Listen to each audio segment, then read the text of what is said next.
the political side of it, and then there's the real story. There's a lot to unpack right there. It wasn't quite the interview I thought that was going to be. There's a reason for it. This will be officially my favorite podcast I've ever done. So, John, I'm curious because I love Marketplace. You said you were at Amazon for 4 years. Mm-hmm. You wrote a great book called The Big Bet, which is right Leadership, here, which is right here, right? And The Amazon Way, right? Mm-hmm. And it's so funny. I was there in the early days when Amazon went public. I was worked on Wall Street. I remember it was like we just sold books, and then one day I remember when Jeff announced that there was a partnership with Home Depot, and you guys were going to sell power tools and CDs and DVDs and all this other stuff. And I thought to myself, how is this ever going to make money? Boy, was I wrong. I mean, but I remember Bill, I think it was Bill Johnson, I can't remember if it was him or not, the value guy, saying that this thing is going to be the most transformational thing ever. And boy, yeah, that Bill Miller. Bill Miller. Yep. And I'd always respected Bill Miller. And when he said, I'm making a big bet on Amazon, I took a lot of notice. I was like, okay, he's done the work. And that means that this is probably a home run. But I'd love for you to tell us about the Marketplace days, if you could. Yeah, so I started at Amazon in early 2002. My role was to play a key leadership role in launching the Marketplace business.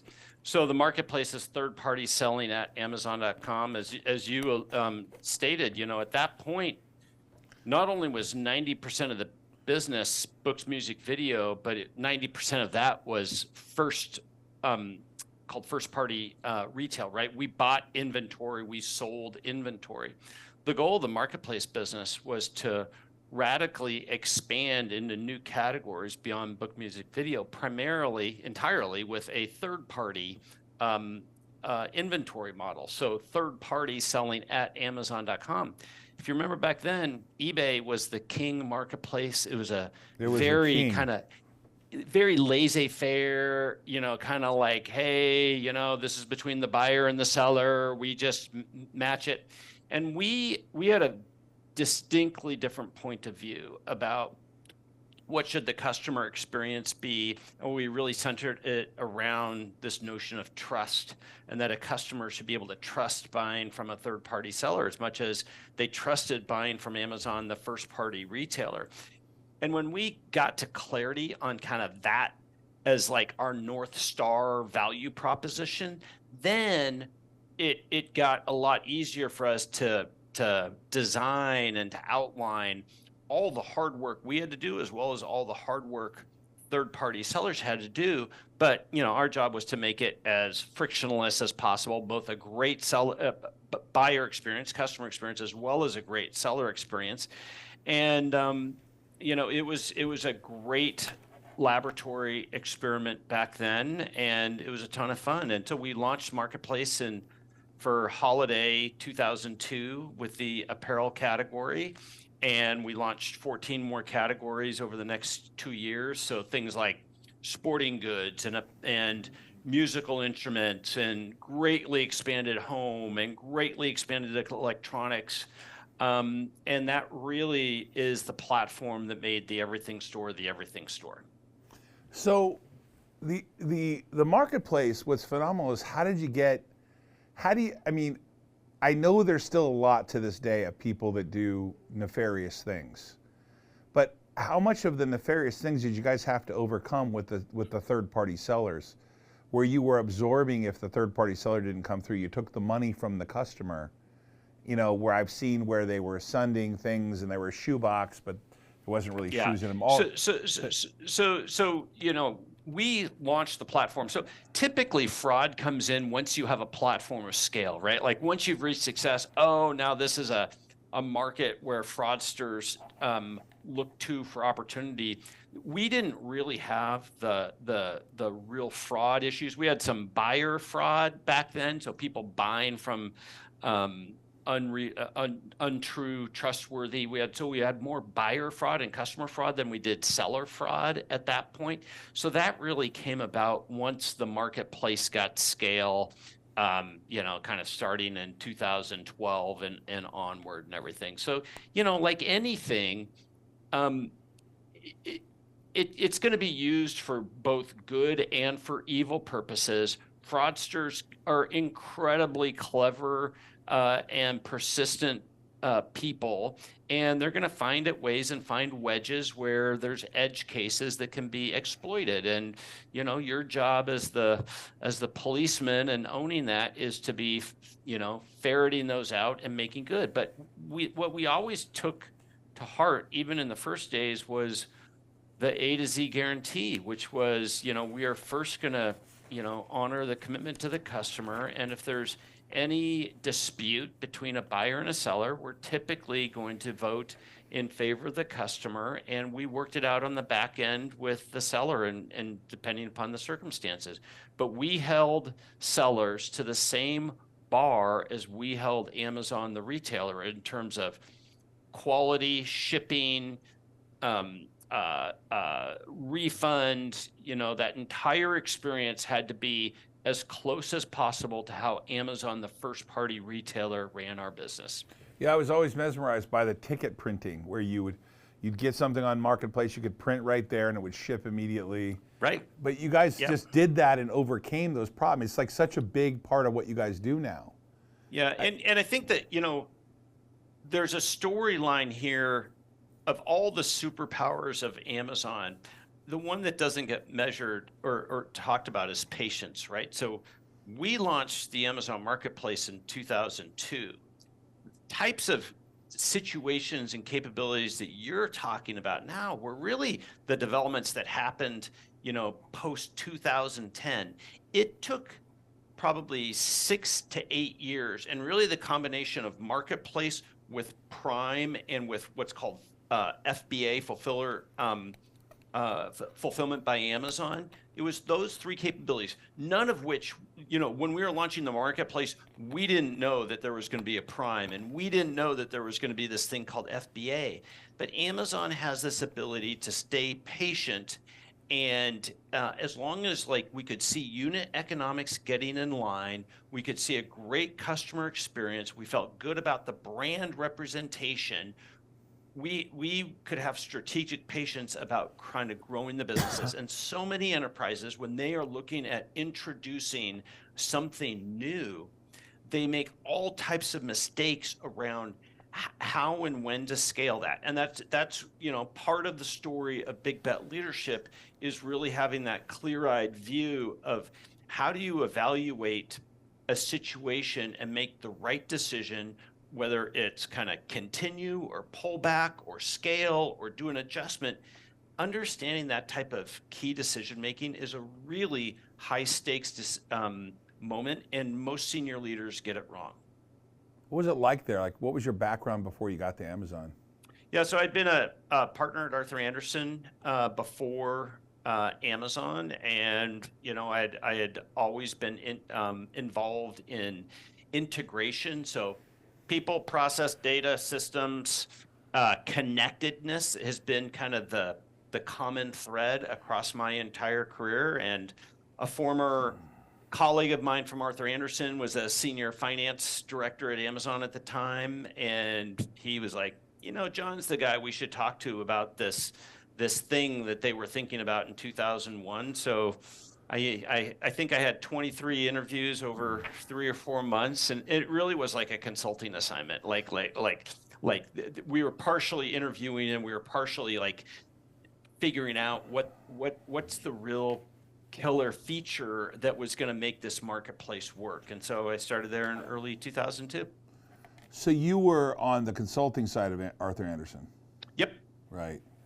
I'm always fascinated by that because Julie runs Accenture now, and Julie grew up in Tustin, not too far from me, and it's not like we're friends or anything, but I've always admired what her sort of path of how she got into Accenture. And I had a couple friends at Gemini, Capgemini, and we have something similar in AI now called askROI, where we're consulting for small businesses to be able to integrate AI with their current business plans. I'm always fascinated by guys like yourself who work in that space, who get hired in that role. So did you actually leave Arthur and then with Arthur Andersen and was there full time? Oh yeah. I left Arthur Andersen. I was a partner there. I left them, and we moved to Seattle, and I started at Amazon. Yeah. Were you in the Day One building? No, I was in the PacMed building. So the OG building of Arthur Andersen was up on Med Hill in Seattle, and so it was this brick building. There was still an operating clinic on the first floor of it and everything, but that was the primary building that I was at. All the buildings you're talking about, like those things happened a decade or more after all of this.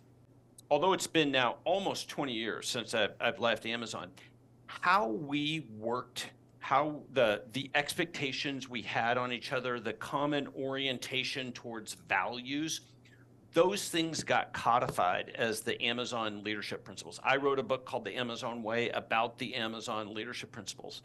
But the mechanisms from Amazon, even though the company has grown 10,000 times and is in 10,000 different types of businesses, how they get work done there is almost identical to how we worked in the early days. And so I'm always testing my understanding of Amazon. I still have friends that work there, obviously a ton of people I know or leave there and everything. And so I'm always testing my understanding.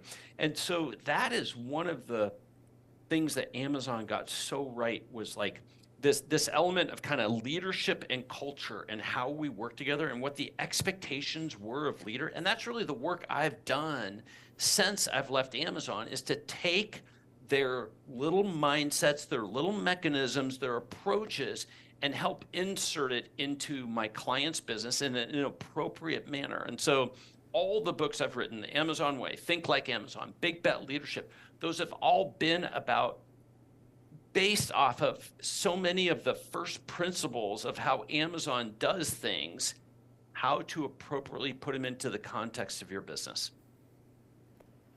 Yeah, I'm fascinated by this topic, and I bet you know more about it than anyone I know, which is the idea of, like, I think, which is, was it a G, what your number was, like your 1 through 12, and only 12 could be Jeff, and now I guess there's a 13. Oh, the leveling. Yeah. It wasn't a big topic when I was there. It is now.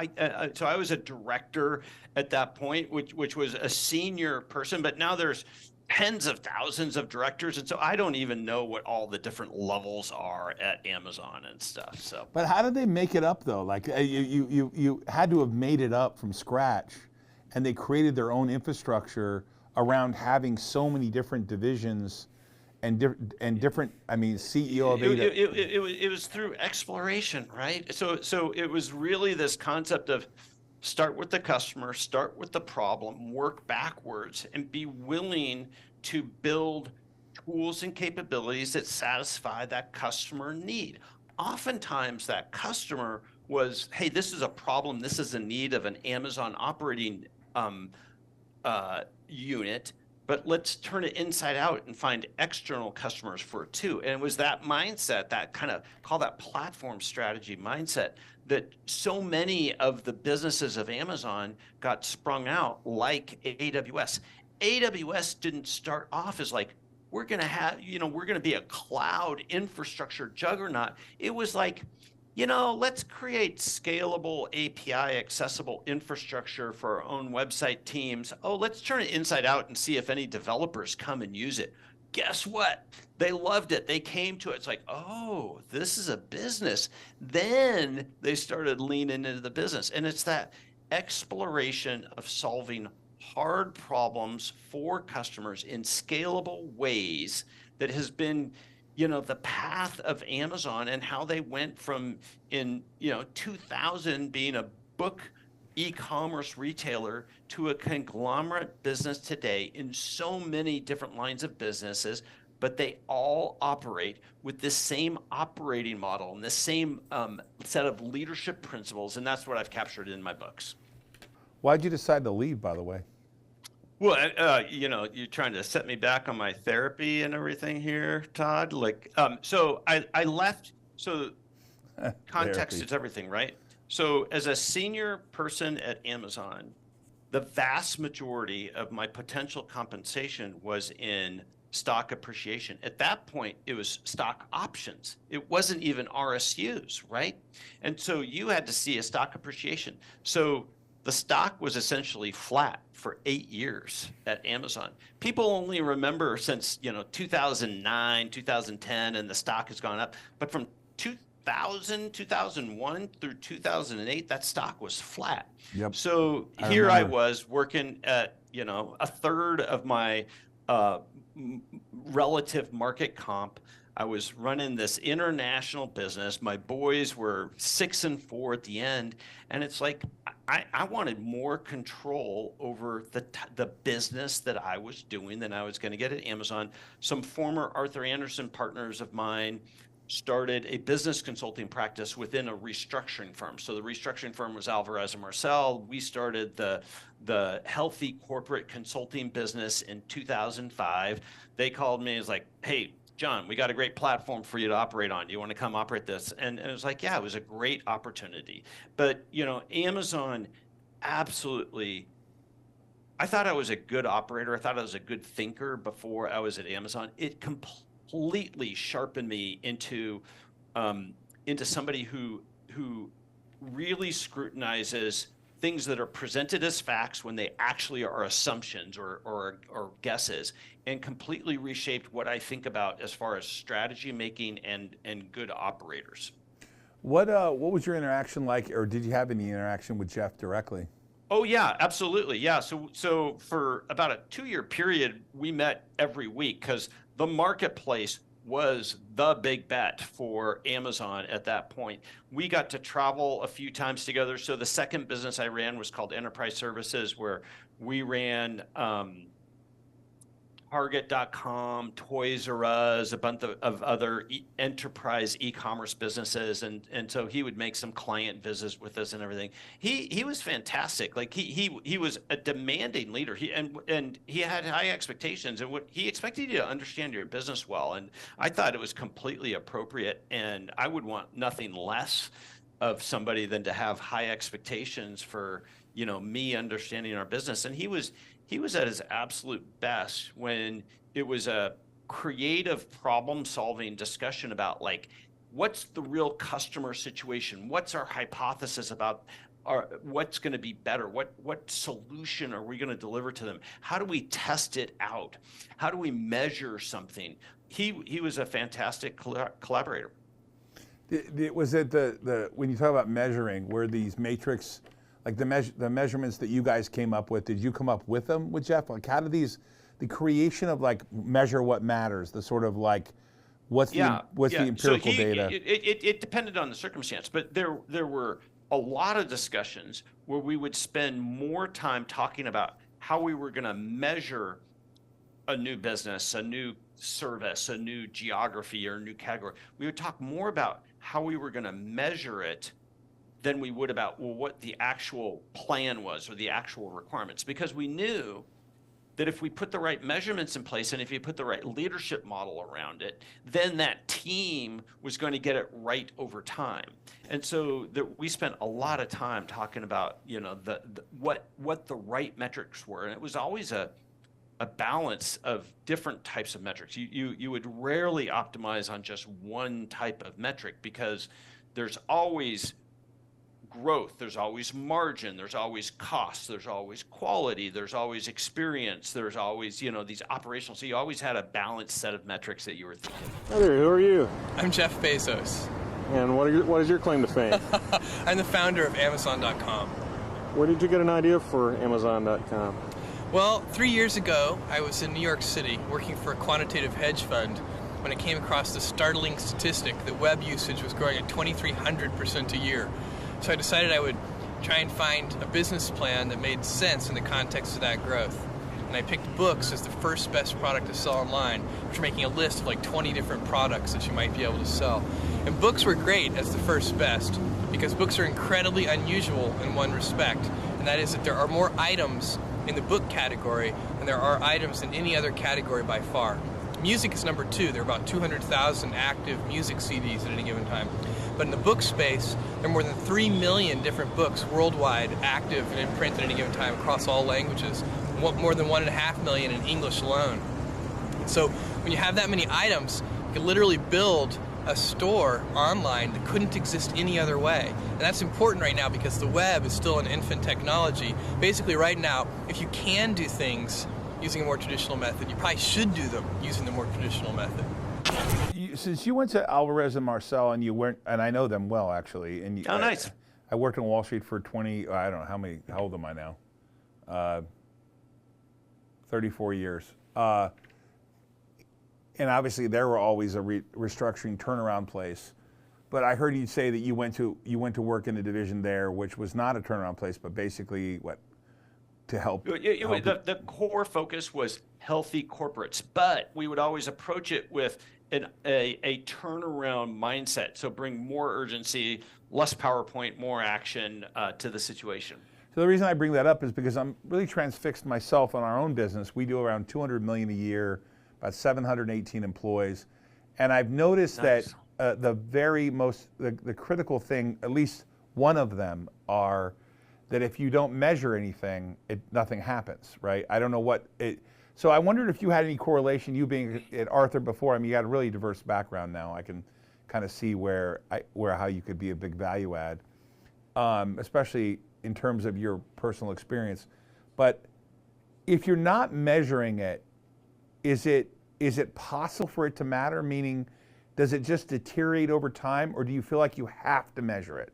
Yeah, there's this saying that, what gets inspected gets respected, and everything, right? And so I fundamentally believe with, the essence of your question, which is like, if it matters, it not only needs to be measured, but it should be designed, right? Like you should take enough time to decide, well, how is this supposed to operate? What does good look like? What should the experience be like?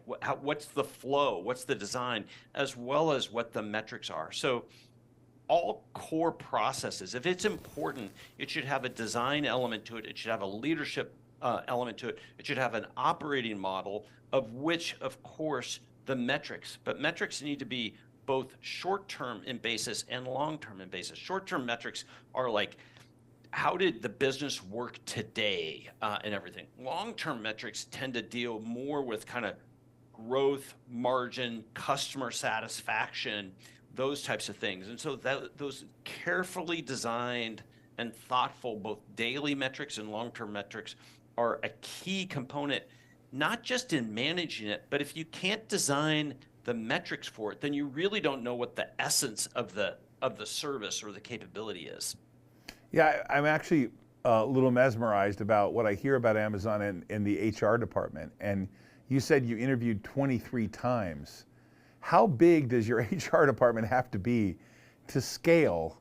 And how does a manager even know how to hire that, right? Yeah, so I would say my case was not normal and everything, right? And it was because, as I mentioned, we were kind of figuring out like what the marketplace plan was through my interviews. And the other thing about my hire was I was a very odd hire because I was more of a pure business person being inserted into this very tech-centric and engineering-centric organization. And I still do a lot of business with the guy who kind of ran my hiring. His name's Jim Harding. And so it just took time to get that navigation done because it was both a commitment to a senior person when headcount was held flat at Amazon at these points, right? Like Amazon wasn't hiring at that point, but it was also like, are we doing this marketplace business or not? A little known fact, which was this was actually at that point the third iteration of a marketplace style business. The first one was called Z-Shops. That didn't work. The next one was called Auctions. That didn't work. And so there was a lot of contemplation and there was a lot of naysayers and people internal and external Amazon. It's like, give it up. It's not going to work for you. Be a first party retailer, focus on your core, and everything. And so part of my hiring was kind of the cathartic process of like, okay, are we doing this again or not? Did you find that his leadership style, where was he command and control at all, in the sense that we're going to do this no matter what, even if people don't want to? Well, yes. There is definitely, and that's not just Jeff, but that is Amazon to a T, which is, it is a highly aligned but loosely coupled organization, and I actually think that is a terrific archetype model that you want in organizations. You want teams to work independently and proceed, but they have to be coordinated relative to the plan that you're trying to do. So a lot of the work I do, and this came through loud and clear in Big Bet Leadership, which was how to gain that high alignment but have loosely coupled teams to go execute against it. And so that is so much of the magic of Amazon, which was this process of writing and debating these memos, of which we do a really nice job of simplifying what those memos are in most circumstances, so that you can gain high alignment to, here's the problem we're solving, here's our hypothesis about what we're going to build, what the future state is, are we doing this or not, having good hygiene around those decisions, and then letting teams proceed on them at their more independent level with looser governance relative to them. How much of the work, like experience that you got there, have you been able to use going forward? Because I understand. So let me comment on that. So first of all, I think Amazon is the most interesting company of the digital era, and it's not because of what they do, but how they do it. So these ways of working that we're talking about, that is what is the heart and soul of Amazon. It's just their current business is just a manifestation of what they believe in, and their day one mantra pursuit of just always trying to find new ways to innovate on behalf of customers. So this approach absolutely fundamentally changed me, and I didn't even realize it until, as I kind of told the story, like I was doing work at the Gates Foundation. The Gates Foundation was my biggest client when I was at Alvarez and Marcel, and I wrote this one white paper about it was called Future Ready Self-Service, and it was about the power of trying to make a hard service self-service, so somebody else could use it without even talking to you. That's the definition of self-service. And my key client at the Gates Foundation, he called me into his office, and he had the white paper in his hand. It was actually blue, but we'll call it a white paper. And he was like, John, this is really good. But then he was like, gave me 10 things that I should have done better on it. But he goes, the world doesn't see Amazon for what they are. You need to tell that story. So this is 2012. Amazon's just in the early cycle of this big growth cycle that we're talking about. And so I talked him into being my partner on these books. So we released The Amazon Way in 2014. That's the book about the leadership principles. I then released Think Like Amazon in 2019. That's the full playbook of all the mechanisms. So those two books go nicely together. And then I just released Big Bet Leadership, which is really in some ways about all the work that I've done post Amazon, and taking all of these mechanisms and making them more integrated into much more of an operating model and a set of tools and techniques that are integrated together. That's what Big Bet Leadership really is. And so, yes, it fundamentally reshaped and sharpened my thinking about how to solve problems and how to get a team in an appropriate manner, whether it's in an operating style or an experimental style, proceeding on them to help invent better customer experiences and create a durable value proposition and a durable business model. Yeah, I definitely want to have a future conversation with you. I understood you presented in Vegas recently, and I'm curious as to, we're experiencing, we have 3 data centers, one in Michigan.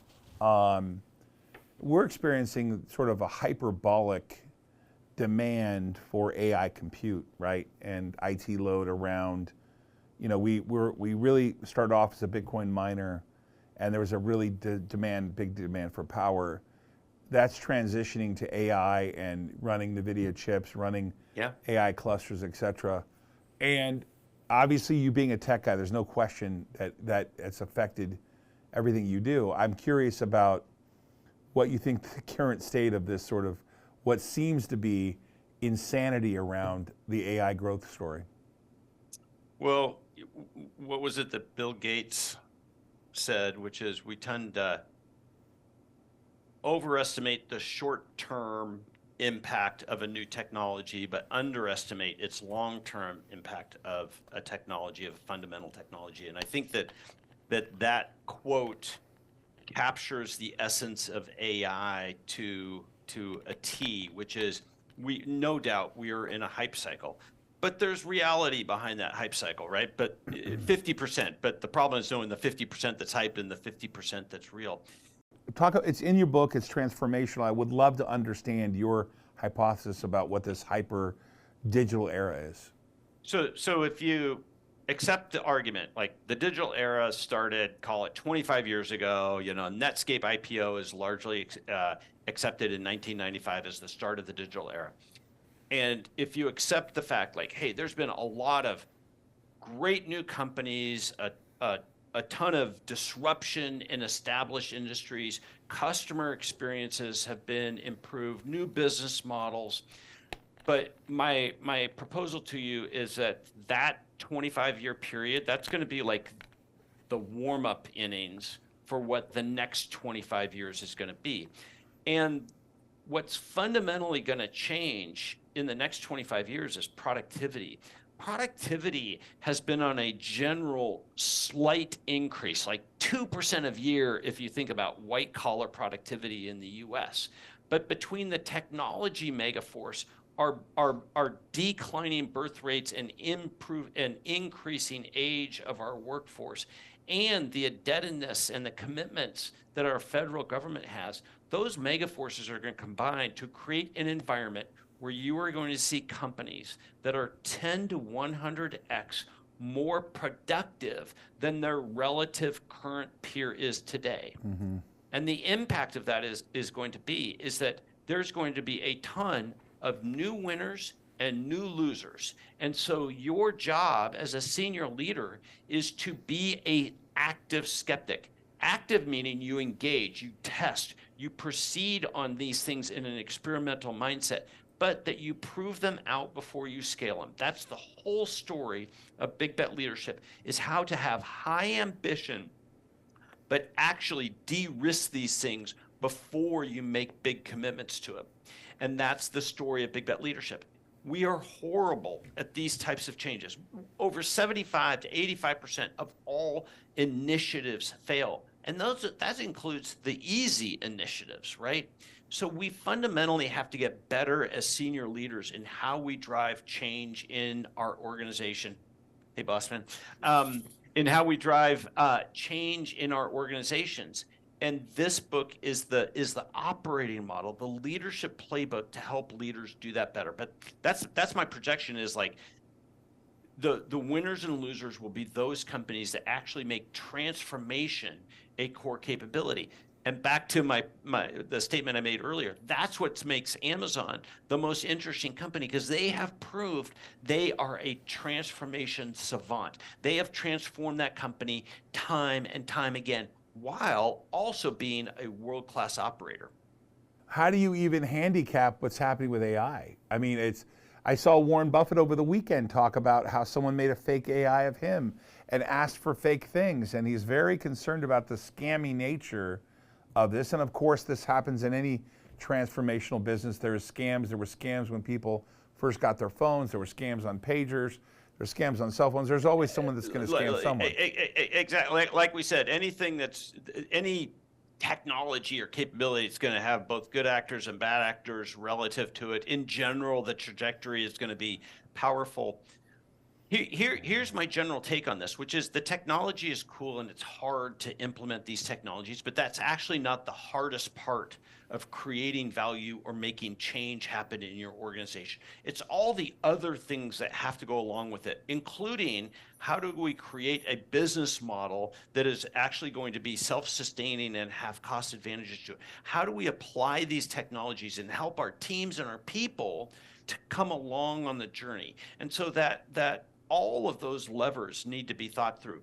Who's our customer? What problem are we solving? How do we create a value proposition that drives adoption? How do we create an operating model that supports the operations? How do we test these things before we scale them? How do we communicate in a manner that brings everybody along appropriately relative to this journey? How do we put a governance system in place so that we're actually managing these transitions appropriately? Those are the hard leadership skills of making these types of changes. The technology's hard, but it's not the hardest part. So AI is going to continue to advance, but you need to put it in the context of establishing a real business, solving a customer problem, and then figuring out how you scale relative to that.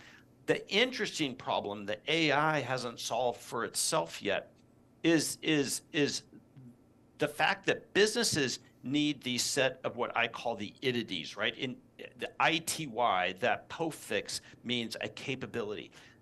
A process needs to be measurability. It has to have auditability. It has to have repeatability. All of those things are hard in AI. So scaling a lot of these AI-enabled capabilities into real workflows, into real organizations, and getting that type of systematic repeatability and measurability and auditability, it'll be interesting to see how that advances. Do you still consult, or do you primarily? Yeah. So the way I work is kind of half my business is keynotes and workshops, and half my business is advising with clients. And so I don't run projects like a consulting firm does anymore, but I partner with my clients and sometimes their consultants to help them incorporate these types of things into their business. Wow. It's fascinating for sure. I appreciate you being with us. I think I keep interviewing people that I find that immediately could probably be helpful in what I'm doing right now. So I'd love I'd love to talk, and you've got an interesting portfolio of companies, and you're obviously out there early experimenting with these things, which is fundamentally, again, as I said, like the final advice I give in Big Bet Leadership, which is you need to be in the game, because it's not just about applying it once, but it's about building the team and the mechanisms and the way that we go about doing these things. And you don't want to wait until you're late. Yeah, you don't want to wait till you're late. There's no question about it. Of the books you've written so far, and I presume you'll say read all of them, but what's your favorite? What's my favorite? Well, The Amazon Way was the one that really changed my life and that I'm most known for and everything. But Big Bet Leadership was the hardest book. I've got a great co-author. He was my client at T-Mobile, Kevin McCaffrey. And that was very rewarding, getting to work with Kevin kind of through this book. So the thinking in Big Bet Leadership and the fact that it tells an entire story I'm very proud of that book. But, it's like your kids. You love them all, right? So You love. Do you still call Seattle home? Yes. Yep. Yeah, I thought about moving up there. It's too much rain, dude. But it's and what fools people is it's not the rain, it's the short gray days, right? So we actually spend part of the winter in Southern California because of that and everything. But the Pacific Northwest, like there is no place like it. My wife and I were just out in the North Cascades a couple weeks ago, and it's like, you don't need to go to Zermatt. You don't need to go to Europe or to see incredible mountain peaks. Like it's 2 hours. So when you consult, what are the type of businesses you consult for now? I mean, I work for a automotive software organization. I work for a healthcare organization. I have a client I mentioned. I'm working with the guy who hired me at Amazon. He's got a pretty cool kind of digital agent company. I work for a medical devices client, and I have a travel oriented client. So those are kind of the, it's a wide diversity of industries. Do you enjoy the consulting better or the specific role you had at Amazon? Well, the consulting keeps me sharp, right? Because that forces me to apply these things into real world circumstances. And so it keeps the saw sharp, and I keep developing kind of new aspects to it. But the keynote speaking is a tremendous gift. I love the ability to, one-time impact to an audience and kind of change the way they think about something. So I love them both, and it's a perfect combination. It's Big Bet Leadership. Those of you who are watching this and watch to the end, if you type in, go to 31798, put in Big Bet, we're going to give away 10 copies of the book to the first 10 people. I look forward to it. Let's make it happen. I hope that we get to meet in person. Take care. Okay, thanks. Thanks, John. I'm going to explain to you real quick.